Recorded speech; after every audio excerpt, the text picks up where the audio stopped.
हम जब किसी से मिलते हैं तो नमस्ते करते हैं, लेकिन नमस्ते करते क्यों हैं? नमस्ते का अर्थ क्या है? कैसे शुरू हुई नमस्ते की परंपरा? विमल ने आज आने को कहा है, उसी के पास जाता हूं। नमस्ते। आओ मित्र कमल। नमस्ते विमल जी। अच्छा मित्र, मेरे कल के प्रश्न का उत्तर दो। यह नमस्ते कहां से चली और इसका अर्थ क्या है? मित्र, सृष्टि के आदि से लेकर महाभारत पर्यंत सब मनुष्य परस्पर में नमस्ते करते थे। उनके पश्चात जब अनेक मत मतांतर और अनेक संप्रदाय दुनिया में फैले तो उन सब ने अलग अलग शब्द नियत किए। किसी ने good morning, good night, goodbye, किसी ने अस्सलाम वालेकुम, वालेकुम अस्सलाम, आदाब अर्ज़ आदि आदि अनेक शब्द विधर्मियों और विदेशियों ने कल्पित किए। जय शिव, जय हरि, जय गोविंद, जय राधे श्याम, जय राम जी की, जय कृष्ण की, प्रणाम, गुहार आदि अनेक प्रयोग जारी किए। महाभारत के पहले भूखंड पर आर्य लोगों का अखंड राज्य था। लोग वैदिक धर्मी थे, परस्पर में नमस्ते ही किया करते थे। अब ऋषि दयानंद की कृपा से लोग प्राचीन वैदिक सिद्धांत को पुनः समझने लगे हैं और परस्पर में नमस्ते करने लगे हैं। तुमने जो यह प्रश्न पूछा है कि नमस्ते का अर्थ क्या है, सो नमस्ते का अर्थ है मैं तुम्हारा मान्य करता हूं, आदर करता हूं। क्या वेदों में नमस्ते करना लिखा है? और जय राम जी की, जय श्री कृष्ण की करने में हानि ही क्या है? मित्र, वेदों में ही क्या, वाल्मीकि रामायण, महाभारत, उपनिषद, गीता आदि समस्त ग्रंथों में नमस्ते ही लिखा हुआ मिलता है। कहीं भी जय श्री राम की, जय श्री कृष्ण की, जय शिव जी की आदि आदि लिखा हुआ नहीं मिलता। राम और कृष्ण स्वयं नमस्ते किया करते थे क्योंकि वे सब वैदिक धर्मी थे। मित्र, यदि तुमसे कोई यह पूछे कि राम और कृष्ण के उत्पन्न होने से पहले लोग क्या करते थे, तो उनका उत्तर क्या दे सकते हो? राम को उत्पन्न हुए लगभग 10 लाख वर्ष हुए और कृष्ण को उत्पन्न हुए लगभग 5000 वर्ष हुए। सृष्टि तो इससे पहले की है। सृष्टि को उत्पन्न हुए तो लगभग 2 अरब वर्ष हुए हैं। मैं तुमसे यह कह चुका हूं, यह सब सांप्रदायिक लोगों की कल्पनाएं हैं। तुम्हारा यह कहना कि जय श्री राम जी की, जय श्री कृष्ण जी की कहने में हानि क्या है? हानि एक नहीं अनेक है। प्रथम तो लोगों में सांप्रदायिक भावना जागृत होती है।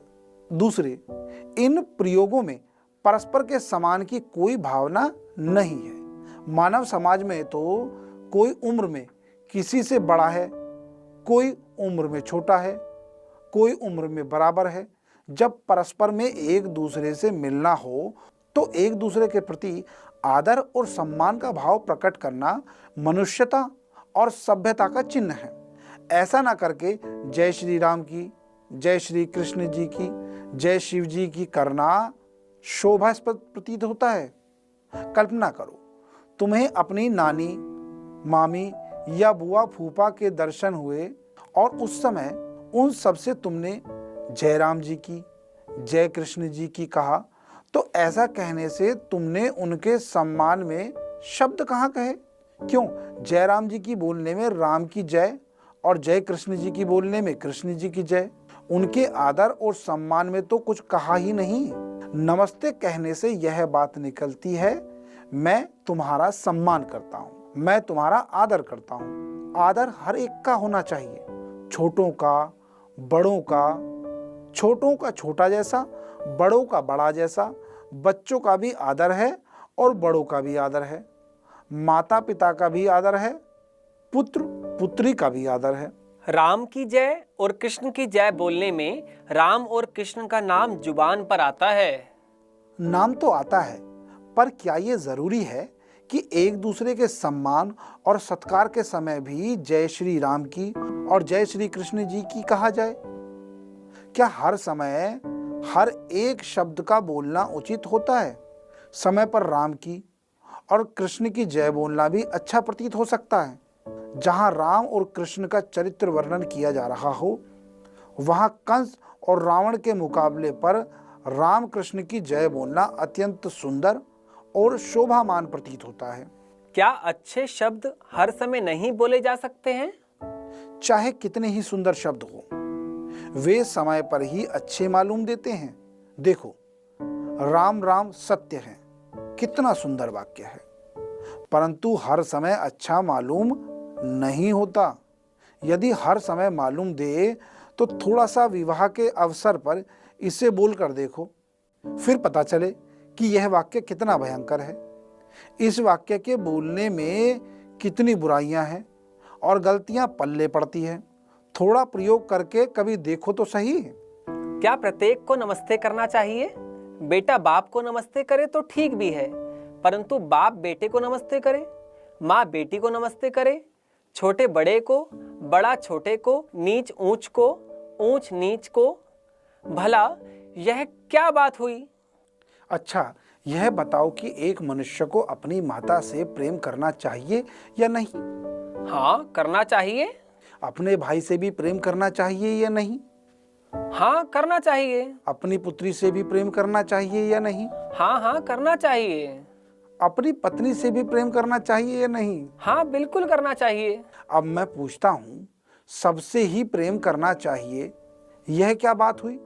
माता से भी प्रेम, बहन से भी प्रेम, पुत्री से भी प्रेम, पति से भी प्रेम, पिता, पुत्र और भाई से भी प्रेम, सबसे प्रेम ही प्रेम, सबके लिए एक ही शब्द।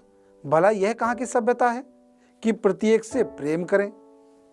पति, पुत्र, माँ, मित्र, बेटी आदि से प्रेम करने में भावनाएं तो अलग अलग हैं।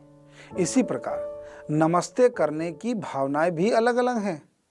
जैसे माता पिता से प्रेम करते हो तो श्रद्धा प्रकट करते हो, भाई बहन से प्रेम करते हो तो स्नेह प्रकट करते हो, पति से प्रेम करते समय प्रणय की भावना प्रकट करते हैं, वह भगवान से प्रेम करते हैं तो भक्ति की भावना प्रकट करते हैं। इसी प्रकार माता पिता से नमस्ते करते हैं तो आदर प्रकट करते हैं, पुत्र पुत्री से नमस्ते करते हैं तो आशीष आशीर्वाद देते हैं, बराबर वालों से नमस्ते करते हैं तो प्रेम प्रकट करते हैं। बड़ों का आदर, बराबर वालों से प्रेम, छोटों पर दया, ये सारी भावनाएं नमस्ते शब्द में मौजूद हैं, परंतु इन समस्त भावनाओं का भाव एक ही है, प्रत्येक का आदर, प्रत्येक का सत्कार।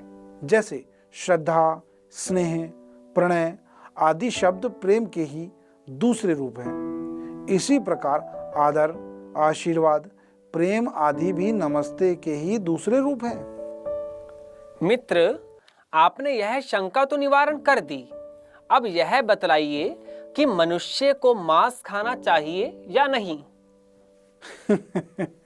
चलिए मित्र, इस प्रश्न का उत्तर कल देंगे। नमस्ते जी। नमस्ते जी।